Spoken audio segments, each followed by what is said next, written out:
ज्योतिष के वीडियो सबसे पहले देखने के लिए सब्सक्राइब करें एस्ट्रोडिफाई चैनल को और नोटिफिकेशन के लिए दबाएं इस बेल आइकन को। नमस्कार, आप सभी दर्शकों का एस्ट्रोडिफाई पर हार्दिक स्वागत है। आज हम जानेंगे कि जब बुध पहले भाव में लग्न में किसी भी व्यक्ति कुंडली में स्थित होता है तो उसके सामान्य रूप से क्या परिणाम देखने मिल सकते हैं।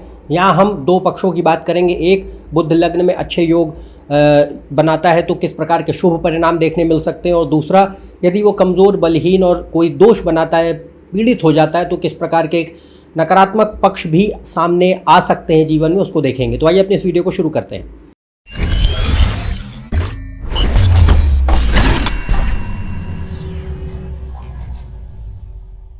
यदि आप उनसे कंसल्टेशन लेना चाहते हैं तो ऊपर दी वेबसाइट पर जा सकते हैं, इसका लिंक डिस्क्रिप्शन में मौजूद है। तो हम जान रहे हैं बुध लग्न में यानी पहले भाव में जब हो तो किस प्रकार के सामान्य परिणाम देखने मिलते हैं। देखिए, जो जन्म लग्न होता है, पहला भाव होता है, उसमें बुध और गुरु, ये दो ग्रह जो है अच्छा व्यवहार देने की शक्ति रखते हैं, क्योंकि ये दोनों ग्रह लग्न में दिग्बली होते हैं, डायरेक्शनल स्ट्रेंथ इन्हें मिलती है। और अगर ये अच्छे राशियों में हैं और या स्वग्रही हैं या उच्च के हैं या फिर अच्छे ग्रहों के साथ उनका संबंध है, तो लग्न में बुध और बृहस्पति, ये दो ग्रह बहुत ही उत्तम कोटि के परिणाम देने की शक्ति रखते हैं। तो यहाँ पे हम बुध की बात करेंगे। बुध लग्न में दिग्बली माना जाता है, और पहली कंडीशन जिसकी चर्चा करते हैं वो है कि बुध अच्छा है। अच्छे से पर्याय है कि वो मित्रवत राशि में है, स्वग्रही है, उच्च का है, या जिन ग्रहों के राशि में वह बैठा है वह ग्रह की कंडीशन कुंडली में अच्छी है, कोई दोष या खराब योग वो नहीं बनाता। दूसरा, बुध जो है वो केंद्र या त्रिकोण के स्वामियों के साथ लग्न में है और पूरी तरह अस्त नहीं है, यानी सूर्य से 3-4 डिग्री के भीतर अगर नहीं बैठा है तो वो उतना सीवियर कंबशन नहीं मानते उसको, बहुत भयंकर अस्त नहीं होता। इसके अलावा लग्न, सूर्य और चंद्रमा ये अच्छे होने चाहिए। मतलब लग्नेश, सूर्य और चंद्रमा कुंडली का बल तय करते हैं। आप किसी भी ग्रह को देखें, इनकी कंडीशन बहुत ज़रूरी है देखनी। अगर ये कमज़ोर पड़ेंगे तो बाकी ग्रह आपके कितने भी अच्छे बैठे रहें उतने अपेक्षा के अनुसार परिणाम नहीं दे सकते, क्योंकि उनके पास शक्ति कम हो जाती है। कुंडली का जो अपने आप में एक शक्ति है, मौलिक शक्ति ही घटने लग जाती है। तो इनहेरेंट फंडामेंटल स्ट्रेंथ जो चार्ट की होगी वो रिड्यूस हो जाएगी अगर सूर्य, चंद्र, लग्नेश सही नहीं बैठे हैं, कमज़ोर हैं या पीड़ित हो गए हैं। तो अच्छे बुध से अर्थ ये है कि बुध लग्न में है और लग्नेश, सूर्य, चंद्रमा कुंडली में सही है, वह बुध को बल देते हैं। तो अगर ऐसी कंडीशन आती है तो बुध यहाँ पे बहुत ही अच्छे परिणाम देने की शक्ति रखेगा। वो क्या होते हैं उनको देखते हैं। तो सबसे पहली बात जो ये दिखती है कि बुध बुद्धि का ग्रह है। तो बुध जो है अगर लग्न में ताकतवर हुआ तो व्यक्ति को बुद्धिशाली बनाता है, मेधावी बनाता है, यानी इंटेलिजेंस अच्छी है, मेमोरी, याददाश्त अच्छी है, सीखने समझने की क्षमता बहुत तीक्ष्ण देता है, गुड लर्निंग एबिलिटी, जल्दी भी किसी चीज़ को व्यक्ति समझ पाता है, ग्रहण कर पाता है, और आपका जो एक बुद्धि का स्तर है उसे बढ़ा देता है। तो मेमोरी रिटेंशन है, इंटेलिजेंस है, लर्निंग एबिलिटी है, ये बहुत अच्छे हो जाते हैं। ये व्यक्ति को काफ़ी जो है शिक्षा में, किसी भी तरीके की विद्या ग्रहण में बहुत सहायता करता है। तो ये चतुर बनाता है, विद्वान बनाता है, ज्ञान, शिक्षा, बुद्धि, विद्या प्रदान करता है। शिक्षा किसी भी तरीके की, चाहे वो school education, college education, higher education, post grad, किसी भी तरीके की, उन सब के लिए बहुत उत्तम माना जाता है।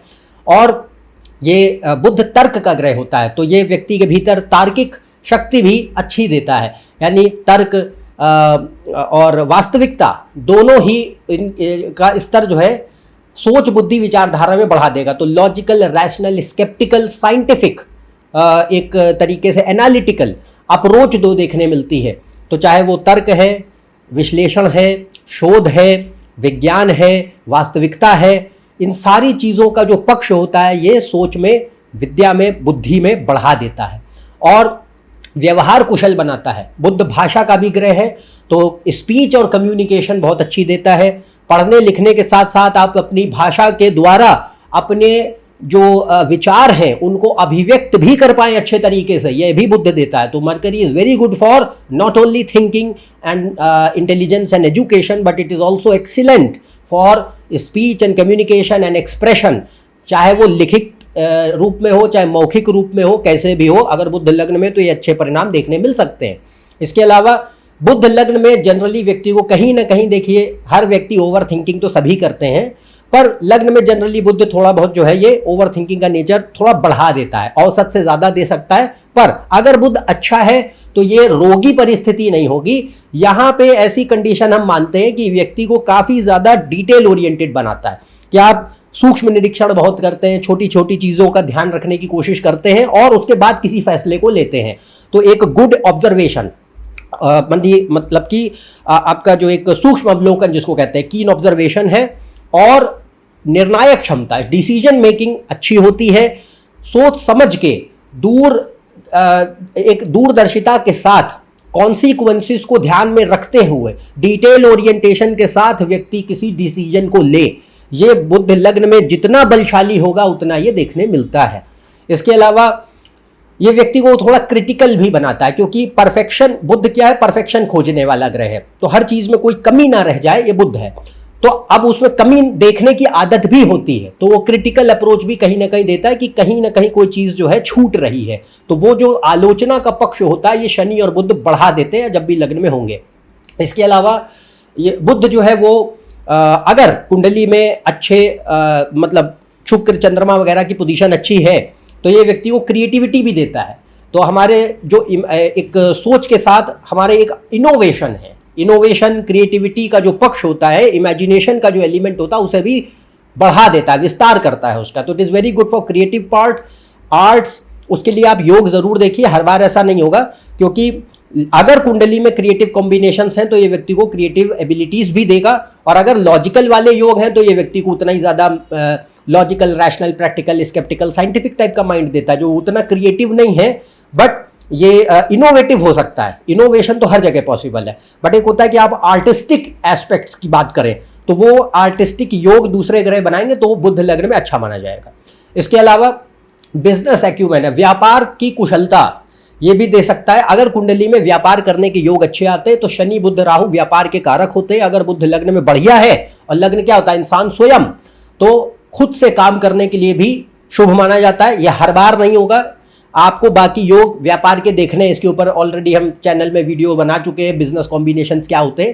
पर बिजनेस एक्यूमेन के लिए, व्यापार में सफलता के लिए और प्रगति के लिए बहुत अच्छा माना जाता है अगर व्यापार के योग कुंडली में बनते हैं।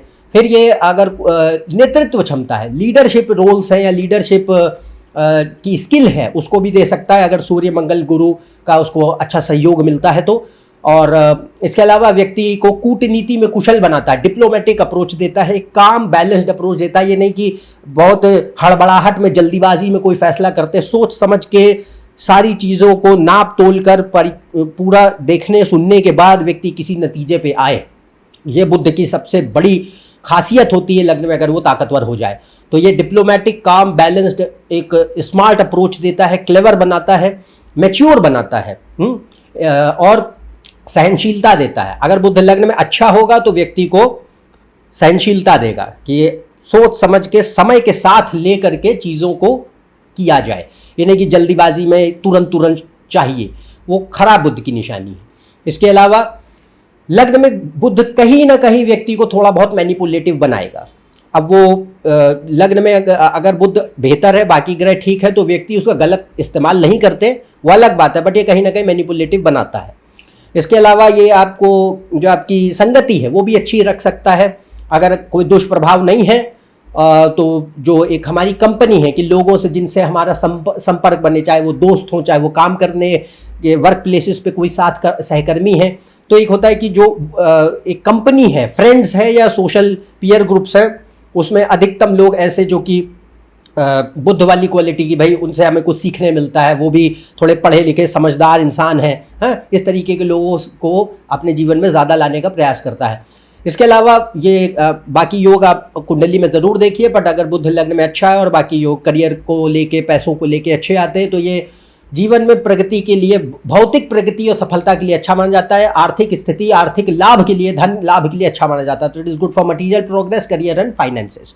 तो ये बुध लग्न में बैठकर बहुत ही अच्छे परिणाम दे सकता है, जो हमने अभी तक बात कही, समझ पाए होंगे आप। अब बात करते हैं कि बुध जब कमज़ोर हो जाए और लग्न में है तो क्या होगा। तो कमज़ोर का अर्थ यह है कि या तो वो शत्रुगत राशियों में है, नीच का है, नीच भंग नहीं बन रहा है, या फिर जिस ग्रह की राशि में वह बैठा है उस ग्रह से उसको कोई बल प्राप्ति नहीं, यानी वो ग्रह कुंडली में खराब हो गया है, दोष वगैरह बना डाले हैं उसने, या बुध का जो है संबंध मतलब क्रूर खराब ग्रहों से छठे 8वें 12वें भाव के स्वामियों से बहुत ज़्यादा है, मंगल शनि राहु केतु जो छठे 8वें 12वें के स्वामी होकर उसको खराब कर दे रहे हो, या फिर लग्नेश सूर्य चंद्रमा, जो मैंने बात कही लग्नेश सूर्य चंद्रमा, इनकी कुंडली में कंडीशन अच्छी नहीं गई है। अगर ये भी कमजोर पड़ते हैं तो जैसा मैंने कहा कुंडली ही कमजोर पड़ जाएगी, बाकी ग्रह कितने ही बढ़िया बैठे परिणाम नजर नहीं आते। तो अगर लग्नेश सूर्य चंद्रमा भी कमजोर हो गए और बुध लग्न में पीड़ित हो जाता है, या बहुत भीषण पाप कर्तरी में है, या मृत्यु भाग में है, या खराब राशियों में बैठ के वक्री हो गया है, पूर्णतया से अस्त है, यानी सूर्य से बिल्कुल ही 2-3 डिग्री के गैप पर ही बैठा है, या कुछ मिनटों के फासले पे बैठा, तो उसके पास अब क्या होगा, स्ट्रेंथ लॉस होगा, ये शक्तिशाली बुध नहीं होगा इसमें। और जितने ज़्यादा इसके ऊपर दुष्प्रभाव बढ़ते चले जाएंगे, जितने ज़्यादा लग्नेश सूर्य चंद्रमा कमज़ोर होते चले जाएंगे, उतना ज़्यादा बुध यहाँ पे निगेटिव रिजल्ट देने की शक्ति रखेगा। अब जितने पॉइंट्स हम आपको बताएंगे इसको आपको जानकारी की तरह लेना है, बाकी किसी निष्कर्ष पे तब आइए जब बाकी कुंडली को आप पूरी तरीके से देखें। एक किसी कंक्लूजन पे एकदम से नहीं आना है, ये सोचकर कि लग्न में बुध हमारा ऐसा इस राशि में है तो ये टोटली खराब है, इस तरीके से जजमेंट नहीं होता है। आपको बाकी ग्रहों को देखना फिर किसी निष्कर्ष पे आना। अब जो बातें कहूंगा treat them as a source of information only. तो अब पॉइंट याद रहता है कि अगर यहाँ 2 सूरतें पैदा हो जाती हैं, पहला अगर बुध लग्न में ताकत मतलब खराब हो गया है और थोड़ा बहुत उसके पास ठीक ठाक प्लेसमेंट है, तो यहाँ पे 2 सूरतें हैं, या तो वो कुबुद्धि बना देगा, मतलब बुद्धि तो दे रहा है बट आप गलत दिशा में उसका इस्तेमाल करते हैं, और या फिर बिल्कुल ही मूर्ख बना देगा। तो ये डिपेंड करता है कि अब दोनों सूरतों की मैं बात करता हूं। तो पहला जो कंडीशन है कि बुध जिसमें बुद्धि तो दे रहा है, चतुरता दे रहा है और व्यवहार कुशलता दे रहा है, बट अब उसका इस्तेमाल जो है, जो इंटेंशन है वो गलत कर देगा, क्योंकि लग्न क्या है, तुम स्वयं, और बुद्ध क्या है, तुम्हारी बुद्धि। तो यहां पे बुद्ध जो है बुद्धि को भ्रष्ट कर देता है, तो अगर खराब हुआ तो भ्रष्ट कर देगा। तो इसमें कंडीशन क्या होती है कि यहाँ पे या तो लालसा बहुत बढ़ा रहा है, लालच है, ईर्ष्या है, जल्दीबाजी है, इम्पेशंस बहुत है, धूर्तता है, चालाकी है, घाघपन है, काइयापन है, कुबुद्धि है, कुटिलता है, कपटी बुद्धि है, ये सब लग्न में खराब बुद्धि के निशानी होते हैं। तो यहाँ पे क्या है, यहाँ पे व्यक्ति को ऐसा नहीं कि उसके पास दिमाग नहीं है, उसके पास सोचने समझने की क्षमता नहीं, वो सब बहुत कुशल है, कई बार लोगों से बहुत ज़्यादा भी होती है, बट उसका इस्तेमाल गलत करते हैं। इसका क्लासिक एग्जाम्पल जैसे कोई भी व्यक्ति जो जैसे मान लीजिए जैसे महाभारत में शकुनी का पात्र है, सेम कि ऐसा इंसान जो जिसके पास दिमाग तो है पर वो हमेशा ऊट पटांग चीज़ों में लगाएगा, दूसरों का विनाश, दूसरों के नुकसान करने के लिए लगाएगा, टांग खींच के आगे बढ़ने के लिए लगाएगा, ऐसी चीज़ों के प्रति लगाएगा। तो ये जो चीज़ है, तो यहाँ क्या होता है, ग्रीड, इम्पेशंस, कनिंगनेस, डिसीटफुलनेस, विश्वासघाती प्रवृत्ति बढ़ जाती है, स्वार्थपरता बढ़ जाती है, बहुत ज़्यादा अत्यधिक स्वार्थी बना देता है। हमेशा कोई ना कोई दिमाग में खुराफात चलती रहेगी, स्कीमिंग प्लॉट्स, झूठ और मक्कारी बढ़ जाती है, लाइज एंड मैनिपुलेशन। दूसरा, भ्रष्टाचार को बढ़ावा दे देता है, शॉर्टकट्स जल्दी, क्योंकि अब क्या है, बुद्ध लालसा को बढ़ाएगा तो अब उसको परवाह नहीं होती कि सही मार्ग से पैसा आए या गलत मार्ग से पैसा आए, सही तरीके से इच्छा पूरी करूं, गलत तरीके से इच्छा पूरी करो, उससे कोई मतलब नहीं, उसको बस ये अर्थ होता है कि बस जो हमको चाहिए वो मिल जाना चाहिए, जैसे तैसे सही। तो यहाँ पे क्या है, जो मॉरलिटी है, नैतिकता, उसे घटा देता है, भ्रष्टाचार की वृद्धि करता है, अधर्म की वृद्धि करता है, चतुरता चालाकी देता है, विद्या भी देता है, बट उसका इस्तेमाल गलत करते हैं, सही दिशा में कभी नहीं करते। दूसरा, चाटुकार स्वभाव देता है और व्यक्ति किसी का सगा नहीं हो सकता, अपने फायदे के लिए ही काम करेंगे, मौका परस्ती बहुत ज़्यादा हो जाती है, गैर कानूनी गतिविधियों में भी जा सकते हैं अगर ऐसे योग बने तो एक पक्ष तो ये है जो कि इसीलिए मैंने कहा treat it as a source of information, बाकी चीज़ों को आप देखें तब किसी नतीजे पे आइए। पर एक पॉइंट तो ये होगा कि अगर बुध लग्न में है और अगर खराब हो जाता है तो बुद्धि तो दे रहा है बट ऐसी भ्रष्ट बुद्धि दे रहा है। और दूसरा एक आता है कि अगर बुध लग्न में है पर बुद्धि को भी उसने खराब कर दिया है, मतलब सीखने समझने की क्षमताओं को भी वीक कर दिया है, तो क्या होगा, तो यहां पे देखने मिलता है कि लर्निंग डिसेबिलिटी हो सकती है, कि सीखने समझने की क्षमता वीक हो जाती है, कि व्यक्ति जल्दी कोई चीज़ सीख ही नहीं पाते, बहुत समय लगता है, याददाश्त कमजोर हो जाती है, पढ़ लेते हैं तो पढ़ाई समझ में नहीं आती, कि जो पढ़ा है वो ग्रहण नहीं कर पा रहे हैं, उसके बाद रिटेन नहीं कर पा रहे हैं, जो याद रखना ये भूल जाते हैं आसानी से, क्या ही याद करेंगे। फिर उसके बाद रहता है कि कंसंट्रेशन कुछ नहीं है, अटेंशन स्पैन बिल्कुल पुअर है, कि एक जगह एक बार टिक करके कहीं बैठ जाओ, वो नहीं होता है। मन हमेशा भटकता रहता है इधर उधर इधर उधर इधर उधर। इसके अलावा इससे हर प्रकार के जो बुद्ध रिलेटेड मेंटल प्रॉब्लम्स है वो देख सकते हैं, खासतौर से जैसे ADHD है या फिर OCD है या फिर कोई और साइकोटिक प्रॉब्लम्स है। अगर ऐसे योग बन रहे हैं तो, क्योंकि बुद्ध आपका ब्रेन है, लग्न आपकी पर्सनैलिटी है, खराब होगा मेंटल डिसऑर्डर्स दे सकता है, साइकोटिक प्रॉब्लम्स दे सकता है, पर्सनैलिटी इश्यूज दे सकता है, तो अगर खराब हो जाए तो। इसके अलावा बुद्ध शिक्षा में, करियर में, पैसे रुपया में बाधा बहुत होती है, पढ़ाई लिखाई में तकलीफें होती हैं।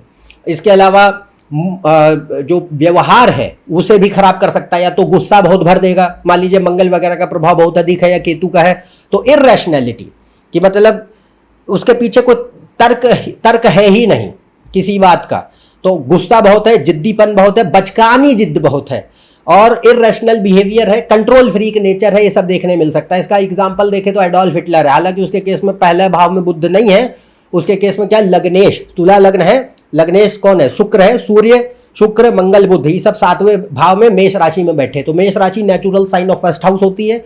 बुद्ध, सूर्य, मंगल, शुक्र, ये सब बहुत भयंकर पीड़ित है। मरकरी टोटली कंबस्ट है, पापकर्त्री में है। तो वहां पे क्या हो रहा है, ये जो यूज एक नेगेटिव मरकरी के लक्षण है कि भाई उसके केस में जो मानसिक रोग है तो उनको पार्किंसंस भी था।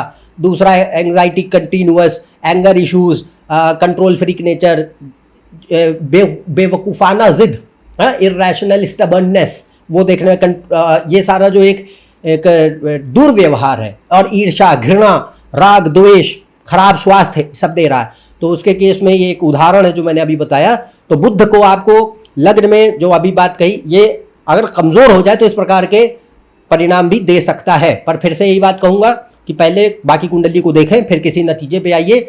आपको अन्यथा जो बातें कही गई इसको खाली जानकारी की तरह लेना है। तो मेरे ख्याल से आप समझ पाए होंगे कि बुद्ध लग्न में किस प्रकार के सामान्य परिणाम दे सकता है। उत्तम कोटि के शुभ परिणाम भी संभव है जिसकी हमने चर्चा करी, और नकारात्मक पक्ष भी बहुत भयानक हो सकता है अगर बुद्ध कमज़ोर पड़ जाए और जितना खराब योग बना के रख दे, वो कुंडली टू कुंडली वेरी करेगा। तो यहाँ पे मेरा आपको यही प्रयास था कि आपको बता सकूं कि एक ही ग्रह एक ही भाव में बैठकर कितनी डाइवर्सिटी रख सकता है परिणाम देने में। आज के लिए बस इतना ही। यदि आप मेरे चैनल पर नए हैं, नीचे दिए हुए सब्सक्राइब बटन पर सब्सक्राइब कीजिए। ज़्यादा जानकारी के लिए आप मेरी वेबसाइट, फेसबुक पेज, इंस्टाग्राम पे जा सकते हैं, इनके लिंक डिस्क्रिप्शन में मौजूद है। अन्यथा हम आपसे अगले वीडियो में फिर से मिलेंगे, तब तक के लिए आज्ञा दें। नमस्कार, धन्यवाद।